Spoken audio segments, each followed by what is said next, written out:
Hey everybody, and welcome to Iron Vlog number 162. This is my journey to become Iron Man. Today, I'm going to start off. Yesterday I tried to do some welding, and I didn't show it because I was embarrassed by my welds, but today I'm going to pony up and I'm going to show you guys some of what I'm practicing on. This right here is what I tried to do yesterday. Let's start with the good side. If I can get to focus. That one looks pretty good. Now, that looks awful, and that looks awful, and that looks awful. If anyone out there is a welder, and I know there's some people watching my channel that are welders and are comment and tell me why I'm blowing out this hole here, because I don't know. I'm having trouble getting the pool started. I was able to get the pool started here, and I don't know exactly how I did it or why it worked there and not on the other 3 attempts. So anyway, I'm gonna just kind of start fucking with it. Essentially what I'm doing is I'm taking, there's all this scrap aluminum over here, which is just these bars right here. So I need 6 pieces that are longer than those. So I'm taking 12 of them and welding them together, which is a great way to start because I'm going to end up grinding down the welds anyway to make them solid units. So no one's going to see how shitty my welds are, which is great.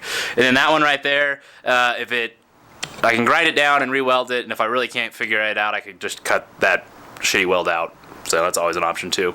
So I'm going to get some stuff clamped down, then I'm going to show you what I'm trying to do. Let's get after it.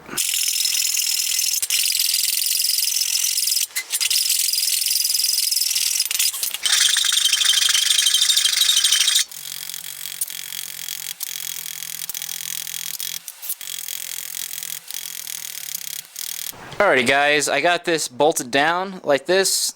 Great use of my fab table. The welds I'm going to put in is right here. In addition to the other metal prep you saw me do, I also cleaned this with acetone. All the outside, couldn't clean the inside. Then I got it straight using this piece of angled part, and I took it off once I had it straight. Now it's just bolted down. So I'm going to try to run a bead straight across here. I've had issues trying to tack it, so I'm not sure if I'm going to try to tack it first or I'm just going to try to go for it and then keep it clamped and let it cool. And that way hopefully it won't warp that much, and then we'll flip it and do the other side. So I don't know about that yet, but this is the setup.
Alright guys, here's my last weld. You can see it's still clamped in.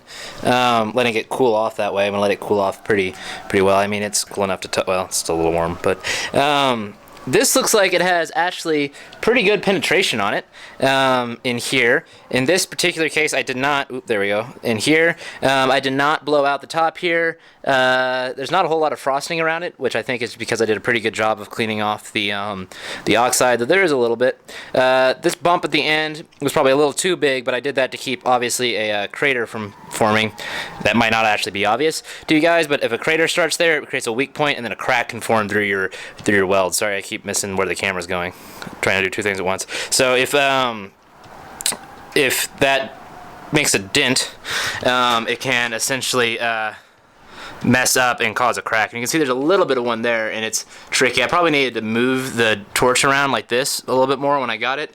Then I say it looks like I'm using a proper amount of heat here on this one. This looks pretty rounded. I don't see a lot of bumps there. So it doesn't look like I was welding too cold, in other words. It looks like it's nice. The towing angle looks pretty good. Up here, you can see where it's more bumpy. That's not necessarily the case. And but I didn't blow out up here like I did down, if we can get it to focus down there. there's all this porosity and all this oxidation and stuff, and I'm still not sure exactly why that's happening. That happened everywhere except my last one, so I don't know exactly what I did differently, if I was just seeing the puddle form better or what, but this one seems fairly decent. So I guess we're getting better. One last thing is it might be hard to tell, but if you look like really closely right there, these little speckle things in there, that's called popcorn, and that's when you're that's called popcorn. That's called pepper. Excuse me. I always call it popcorn. They call it pepper. Anyway, it's that black stuff in there is oxidation. It's hydrocarbons coming up and then combusting and leaving behind, sooty kind of shit in there. And I think what's happening is it's a sign I'm getting good penetration because I didn't really clean the inside of this tube, and I bet it's bubbling. And it's bubbling up as the weld pool comes up and pulling through. So I think I probably need to figure out a way to clean the inside of these pipes as I work.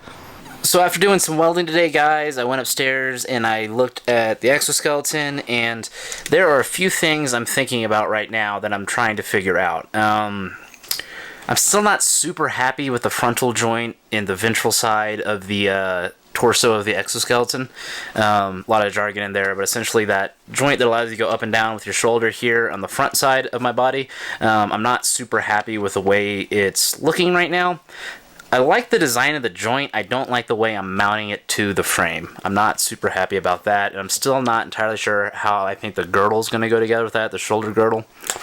So I'm chewing on that a little bit right now, and then I started to look at the frontal to sagittal, so frontal to sagittal joint of the pelvis down here.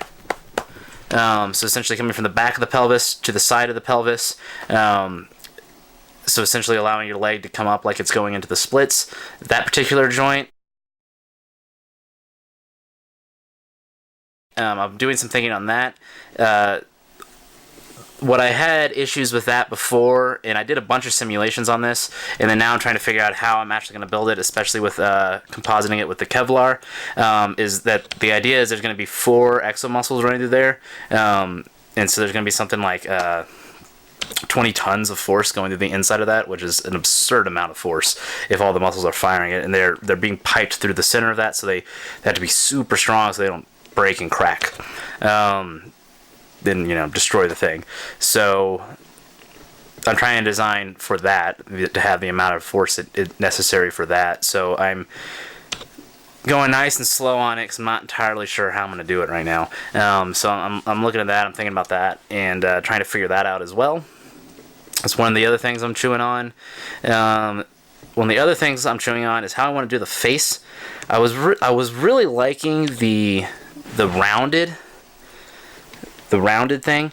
If you're seeing this and you have thoughts on this, let me know what you think, because I'm actually curious, because I'm not entirely sure how I want to do this. I like the rounded thing. That was very much how like the Mark 1 looked in the actual Iron Man. Well, one thing I'm thinking about right now is doing like a flat piece of metal here and a flat piece of metal here, and then have some parts that would angle it in between. And the nice thing about doing that is I could put a series of holes, water jet cut holes in it, and then I would have good spots to mount any kind of face hardware that I wanted. And I like the idea of that. I like being able to go in, and what I might do is just like literally go put a series of holes all the way through it, and then put a plate on the inside that would just be tapped, and then I would just screw that plate in there, and then, or maybe a couple of plates, and then I could remove the plates and go in and add stuff to it later, like some kind of optics or heads up display or whatever I felt like adding. I would have registered mounting holes all the way already there for that. So I might do that. That's one of the other things I'm chewing on.